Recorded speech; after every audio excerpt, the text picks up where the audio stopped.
ஒரு அழகு நிறைந்த கிராமம். அந்த கிராமத்தில் ஏழ்மை சிறுமி மீனா வாழ்ந்து வந்தார். அவர் கண்ணிலோ கனவுகள் நிறைந்தது. மீனாவுக்கு அப்பா இல்லை. மீனாவுக்கு அம்மா மட்டும்தான். ஒருவருக்கு ஒருவர் துணையாகவே வாழ்ந்தார்.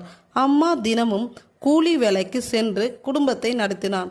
மீனா அதை சோகத்துடன் பார்த்தார். மீனா படிக்க மிகுந்த ஆசை இருந்தது. பள்ளிக்கு புத்தகம் வேண்டும். ஆனால் பள்ளிக்கு செல்ல இயலவில்லை மீனாவால்.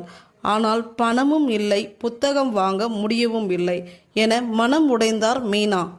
மீனாவின் முயற்சியை பார்த்து பள்ளி ஆசிரியர்கள் அவளுக்கு பழைய புத்தகங்கள் கொடுத்தார். அவர் கண்ணிலோ மகிழ்ச்சி மலர்ந்தது. பள்ளிக்கு செல்வதற்கு முன்பே மீனா வீட்டில் அம்மாவுக்கு உதவி செய்தார்.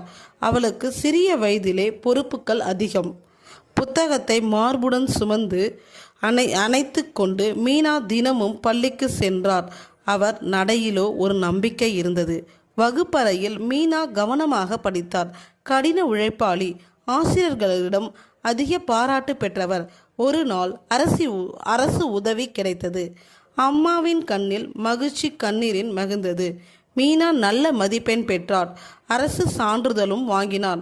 அவர் கனவுகள் ஒன்று பின் ஒன்று நிஜமானது. ஆண்டு கடந்தது. மீனா அன்று ஒரு ஆசிரியராகவே மாறினார். மீனா ஏழை குழந்தைகளுக்கு இலவச கல்வியை கற்பித்தாள். மீனாவின் முயற்சி அவளை மட்டுமல்ல, பல குழந்தைகள் வாழ்க்கையை மாற்றியது. ஏழ்மை தடையில்லை. விடாமுயற்சி எடுத்தால் உண்மையான வெற்றி அனைவருக்கும் கிடைக்கும். இந்த கதையில் இருந்து இந்த கருத்தை நாம் தெரிந்து கொள்ள வேண்டும். இந்த கதை உங்களுக்கு பிடித்தால் சேனலை